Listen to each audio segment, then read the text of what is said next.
Good. A slight delay there, getting myself onto the screen.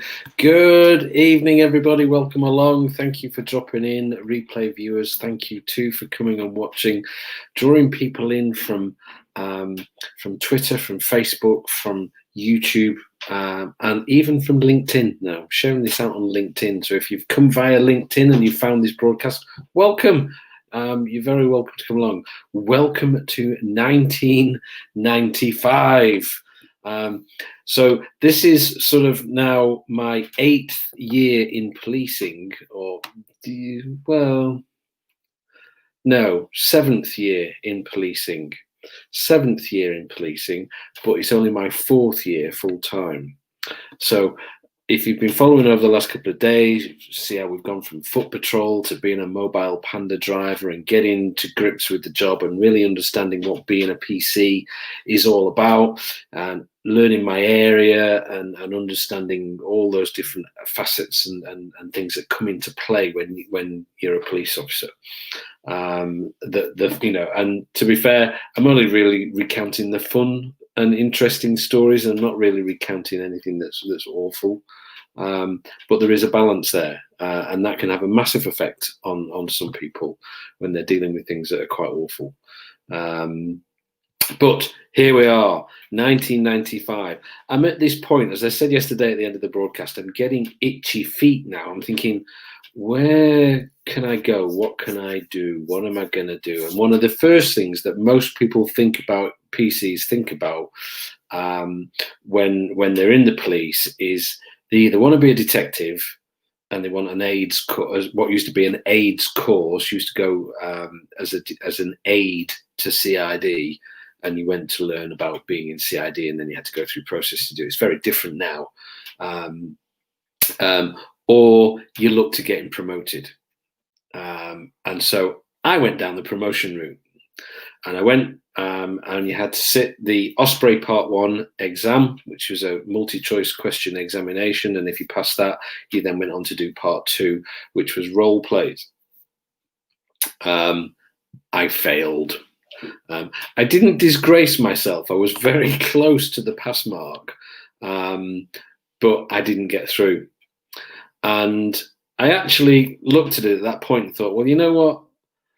And I was a strong believer of it, and I'm still a strong believer of it now, in that I think in order to be an effective and a quality sergeant, what you need to be is have quite a number of years of experience behind you.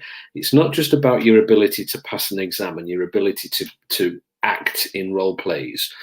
You've got to have a sense of maturity. You've got to have that depth of knowledge and skill and experience that means that you can draw on that when you're steering and guiding other people. And I don't think you can get that in the police within 2 years. I think your probation and then you can go for sergeant is just, doesn't mean you're going to get promoted that quickly, but some people do. Is that I think you still need 2 or 3 years of experience and really embedding this job into sort of the fabric of you. But anyway, applied, failed, didn't do it. But there were 2 things that really interested me, and 2 things that I was quite keen to specialize into. One was the dog section. I was fascinated. I had dogs of my own, and as those of you who follow me on Twitter know, I've got a dog now, having been without one for 8 years or so. As the kids came along, we lost dogs, and now we've got one again. It's been fantastic. But having a dog and working for the police with a dog was a fascinating concept to me. And I also quite fancied traffic, which those of you that know me as well know that that's a big part of what I'm about. Roads policing is a big part of what I'm about, and road safety. So those 2 options were open to me, and I was just waiting for openings and looking and waiting for something to come up, and the dog section vacancy came up first. So I put my report in, got it all signed up, and off it went. Our inspector our block inspector was off at the time, so it went through somebody else, and I can't think who, but it got signed up and off it went. I got no further. When our inspector came back, he was furious, and talk about how to motivate your staff. He told me my report was a pile of and that if he'd been on duty, it would never have got off division looking like that. Maybe in some regards he was right, because I didn't get through. I was paper sifted essentially right at the start. But not best man management sort of skills. But anyway, I didn't get into the dog section. And if I look back on my career, it's one of those things where I think, what if, what if I'd kept trying at that and got through, where would I be now? Because the only thing with dog sections really is that you're only really ever going to be a PC. There are occasional times where you might find a sergeant with a dog, but they're few and far between, and not operational roles like the PCs are. So maybe promotion was the best way for me, even though I failed it first time around. So I had to sit back on my laurels for a while, lick my wounds, realize that wasn't going to happen for me straight away, and that I had to carry on with the response policing team that I was working with. Now, one of the things that came up at that point is we had a run of different chief superintendents in charge of the division. Kept changing quite quickly, and they all had their own ideas about how it was going to be and how they wanted things to look and work and all this. It might even been a superintendent, not chief super, but looking after the division. They want to put their own stamp on things, and one of these superintendents, and I can't remember which one it is, I can't remember his name, and it'd probably be wrong to mention it anyway, but he decided that the phrase for the division, because we were on the C division, I'd started on the D division, the Delta, but then some boundary changes within the force and divisional reorganisation. I was now on the C Charlie division, and still worked in the same place. We just had a different letter on our epaulets with our collar number. And he decided that the C division was going to be what he called a can-do division. He said, we can do whatever's required of us. If there's a major incident, we can do it. If there's public disorder, we can do it. We are a can-do division. It became the buzzword for most people just taking the mickey out of it, but it became the big thing. And anybody that wants to get promoted, or anybody that wants to be seen by the bosses and recognized as something, they all start shoving what the boss's latest thing is. So can do became a big thing, and there were posters all over the Knicks saying can do division, da da da da. Now then, around about the same time as this, and I have no idea who did this, and it wasn't me, but around about the same time, there was a new product that came out on the market that sported the same, not the same name, but the same sound. I'm going to put that picture up on the screen now. There. Now, I'll leave that with you for just for a second, because the C division was a can-do division, and this product came out on the market, and as you can see, it's the logo image is to do with a frog wiping its bottom with one of these lovely wet wipes, if you like. Somebody somewhere at the station that we worked at took down all the posters on a set of nights. They took down all the posters around the Nick that said the C division was a can-do division, and replaced them with something that they'd made up and printed that said the C division is a can-do division, with a picture of the frog wiping its bottom. Everybody found it hilarious, except the superintendent, who had a huge sense of humour failure and ripped them all down and sent memos out and things threatening that he was going to find out who'd done this and there was going to be hell to pay and all that. But it was so funny at the time. We were a can-do division. But anyway, there we go. So what other things can I tell you about 1995? Not a great deal, really. One of the things that we mentioned yesterday was that on the night shifts, 3 o'clock in the morning, it would be dead. It went really quiet. And that was when you went out hunting and looking for stuff and trying to root criminals out.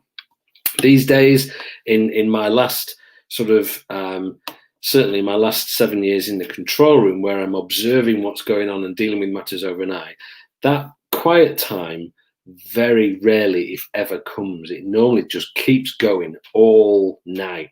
Job after job after job just keeps coming. There's always something that we send in the patrols to, and that's we've got less patrols, we're still getting lots of jobs, and so they keep coming in. But we used to find that it would go quiet, and then we went out hunting. But of course, if you're working on your own in a Panda and you're driving around and it's 4 o'clock in the morning, it's pitch black, you're on the night shift, which is never a good time. You're hitting those small hours at your weakest point, and you think, I'm not safe to drive for a while. So what do? Well, you park up and get out and walk around for a bit and try and get some fresh air and exercise and then get back in your car later.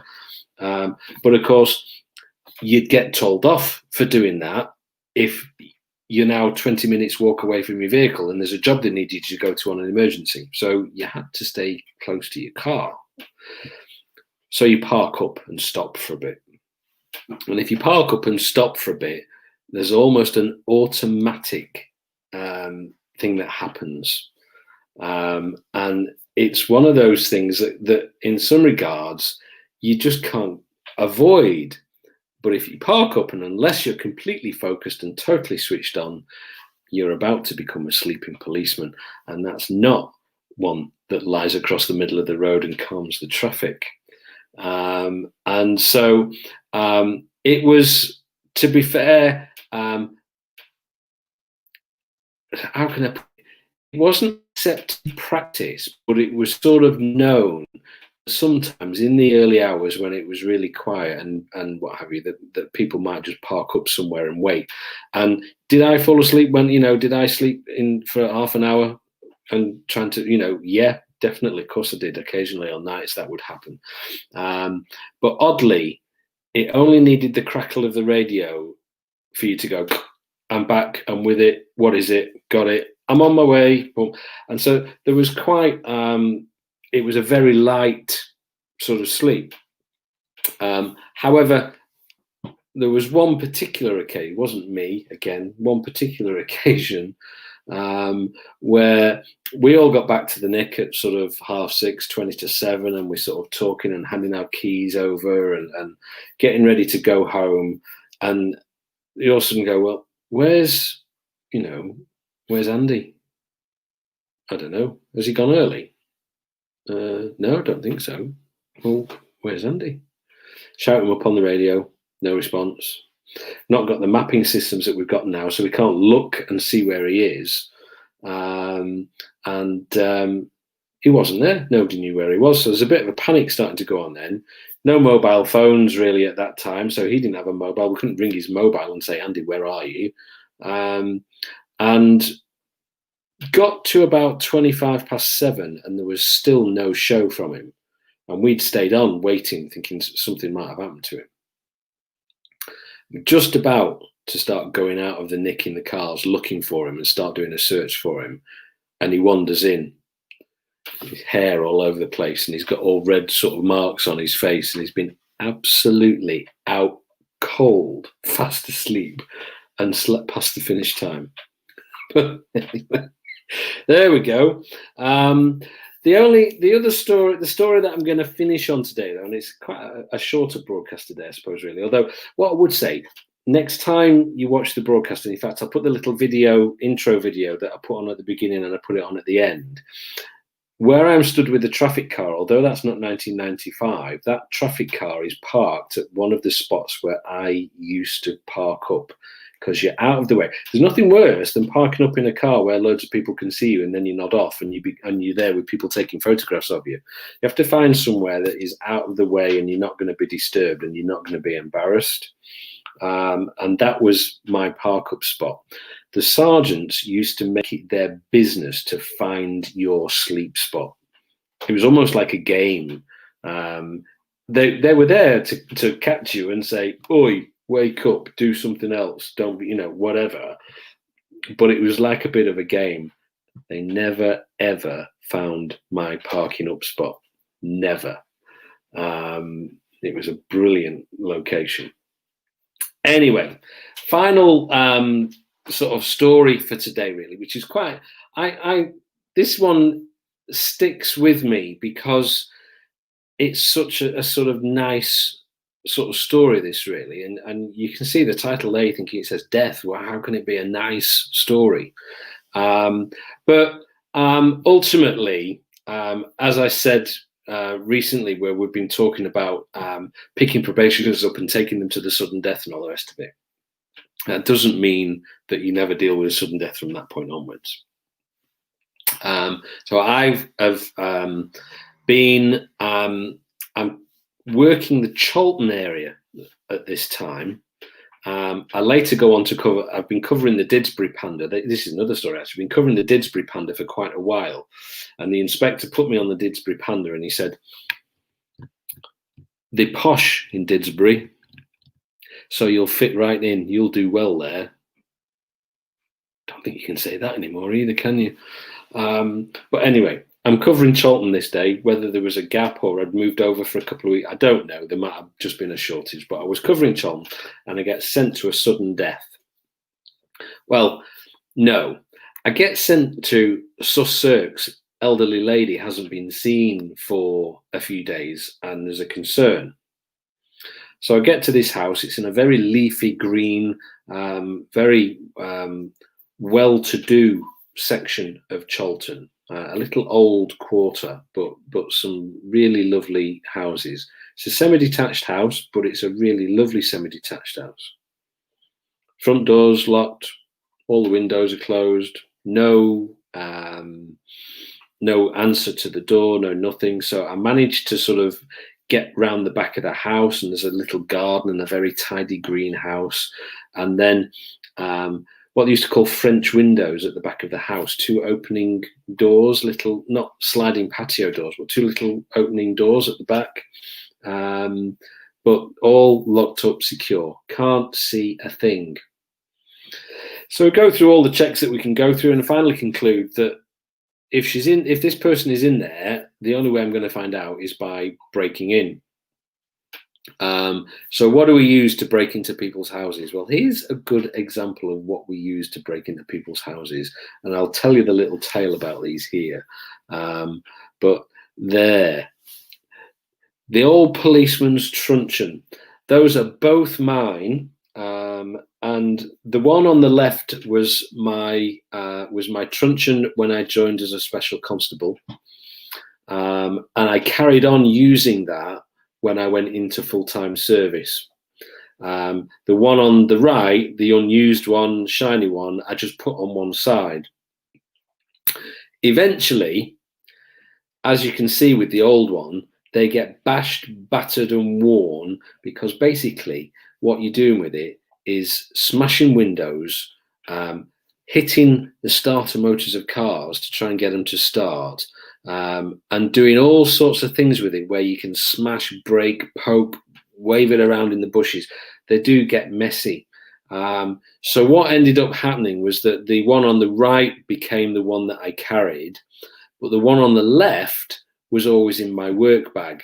And with it being in my work bag, I could use that all the more for all those smashing windows and breaking into places and breaking into cars and so on. So that's why one is really chewed up and the other one's pristine, because the other one never got used. And I have to say, I never, ever, ever hit anybody with my truncheon. Never had occasion to hit anybody with my truncheon. So it was only ever used as a tool for breaking into things. So the truncheon came out. window I could see that there was a key on the inside of the door of the French window. So we put a window through. I put a window through, unlock this door, and get into this lounge. It's a very smart, tidy, very clean lounge. Nobody in there. So I go through to the door that leads into the hallway, locked on the other side. I thought, oh, really? So now I can't get any further in the house. So what do? Do I think, well, do I try and break in by the front door and cause more damage at the front? Or to cut a long story short, I have to, it's an old-fashioned door with sort of 4 panels inside it. And I had to beat out one of the wooden panels in order to reach through and get the key and unlock that door. So I unlock the door, get into the hallway. To my right, there's a little kitchen and a little sitting room, the door ajar, and then the other way, there are other rooms. There's a room to the front, door locked.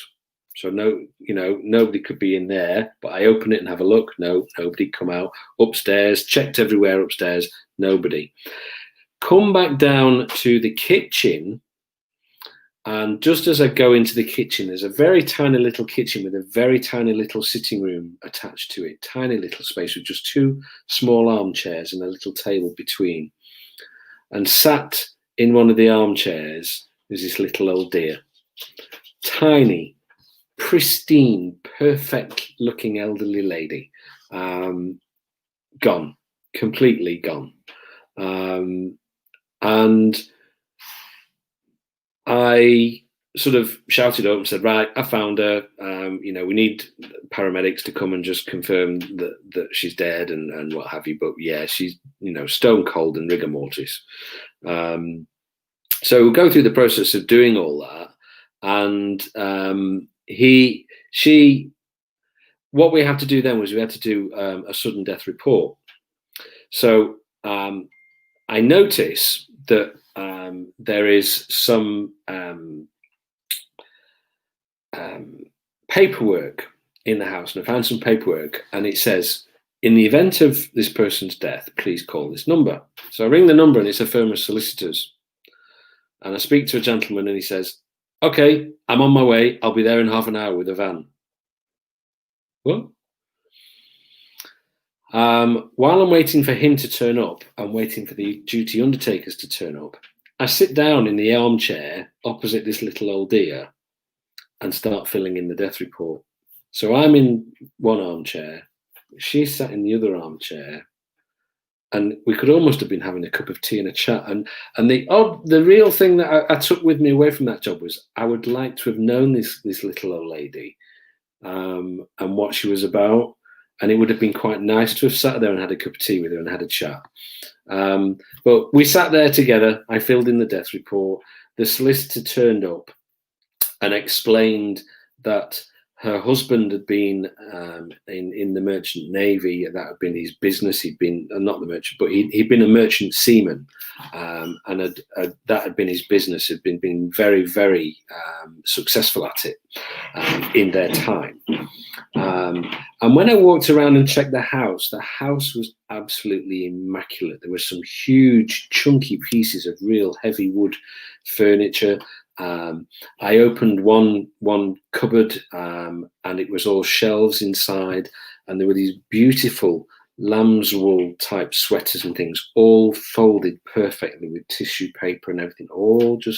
She was absolutely pristine in everything that she did, to anal levels, if you like. But the solicitor arrived and said, here's all my authority, proved who he was, proved all the information was correct, and they started emptying the house.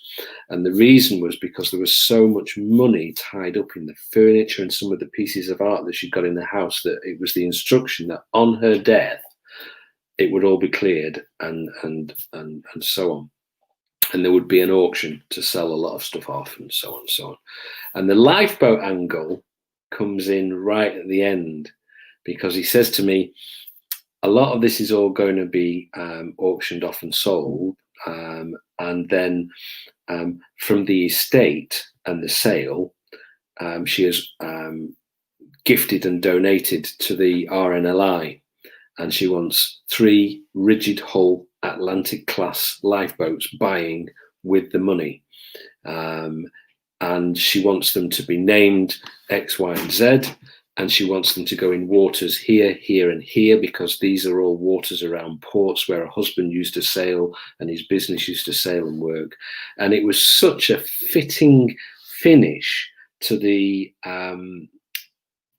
to the end of her life, if you like, that she'd made this lovely little old lady, and she was very tiny but so pristine, and then this wonderful gesture right at the end to put these lifeboats on the water in memory of a long since passed husband.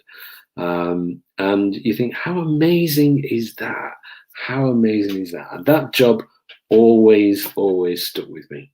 And that was that. You know, the death was dealt with, and I think I went to the funeral.